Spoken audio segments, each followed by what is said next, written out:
When it comes to duck hunting, are you a duck caller and a duck shooter? Or are you just a duck shooter? In this series of videos, if you pick up and go from the crawl to the walk to the run videos, hopefully you'll be able to be a duck caller as well this fall. Hi, I'm George Lynch with Legendary Gear, here to talk to you about our sequence of videos to help you become a better duck caller. How to learn to operate, but more importantly, how to control that duck call. Also, I want to let you know that we're going to pull one lucky random winner from this video.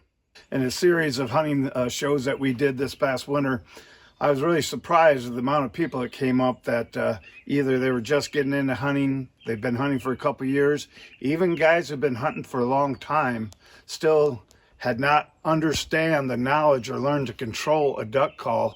They just been going with it for years, and hopefully in this you're going to be able to understand what makes this thing work.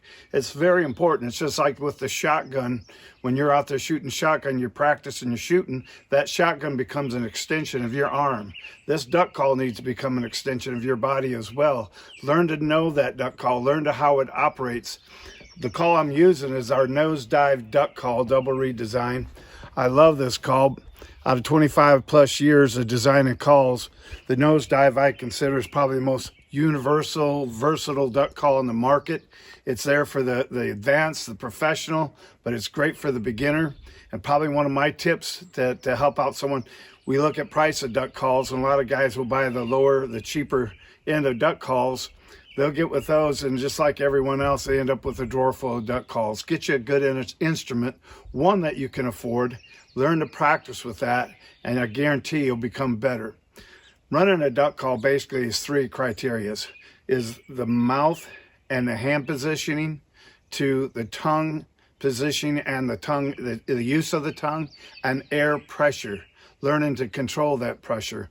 To me, air pressure is the most critical, whether I'm running duck, goose, turkey, predator call, elk call, all that. All takes air to operate, to lift that reed, to create that vibration, which makes the frequency. Learning to control that air is so important. We'll get into that later on. The reason I'm going to start out with the mouth is because that's the first thing you're going to do once you come up, bring the call to your mouth, is it's going to come up, and I like to seal, you'll see that. I like to put my front lip on the top of that right there, and the bottom lip pushing right into there. That's creating that seal because you're wanting to make an airlock. You don't want any air leaving out of that call. You're building that pressure up to get that reed to come up. So once I do that, and we design our calls, if you notice, with the soundboard down. I like that. That keeps the moisture blowing down. I also believe it gives a fuller sound into that duck call. So again, this is what we're calling the crawl video. We're going to learn that mouth position. Now with the hand's not going to be real critical, the right or left hand. I'm going to basically almost run this almost open-handed to show the critical. We're going to seal that first. Now, the tongue position is very critical. Say this is the back of my teeth. My tongue is going to arch and go, tip of my tongue is going to go behind the front bottom teeth.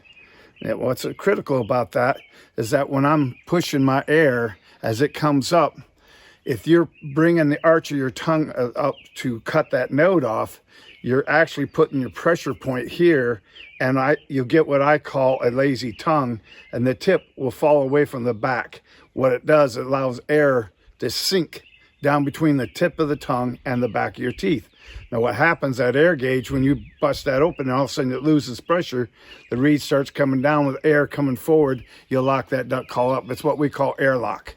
So anyway, I'm going to get with that pressure on the tip of the tongue.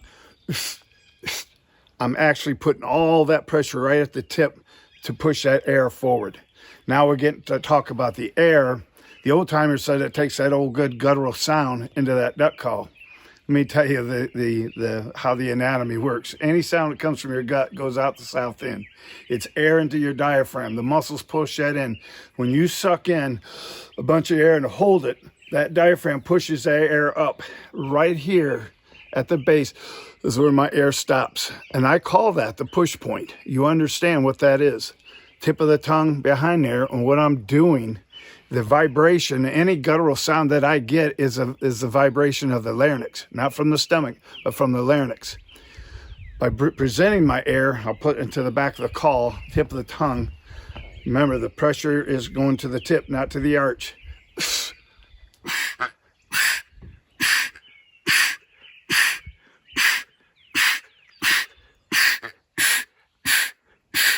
Now you hear me running that. I'm not going to talk about cadence right now. What I'm doing is we're going to work on seal, and we're going to work on air pressure.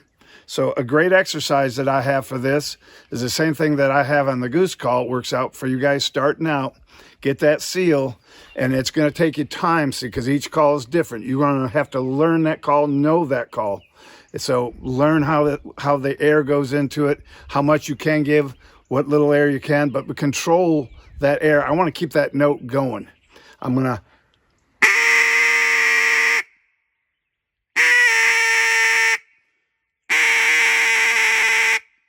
Now you're wondering, wow, that doesn't sound like a duck, but it's helping me to control. I'm understanding how my air burst is working. So as I'm pushing that through,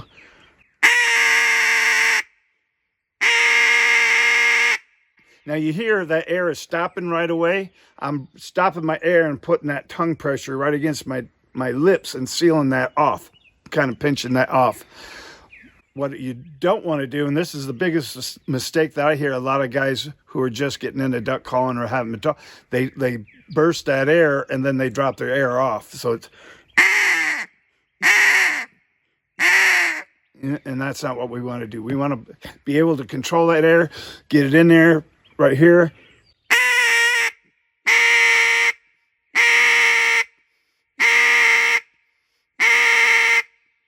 Now, you do that exercise and get to where you're mastering that, and you're going to be ready for the next video is where we're going to start walking and taking that into a hen cadence. Also, I want to let you know that we're going to pull one lucky random winner from this video. We're going to have other free gear in other videos, so you don't want to miss out. Make sure you subscribe now. And if you're looking for our new videos that were coming out, we just recently changed our YouTube name, so you can go to Legendary Gear Hunting and you'll catch all the new videos that I'll have coming out on calling, hunting, and everything. That's Legendary Gear Hunting.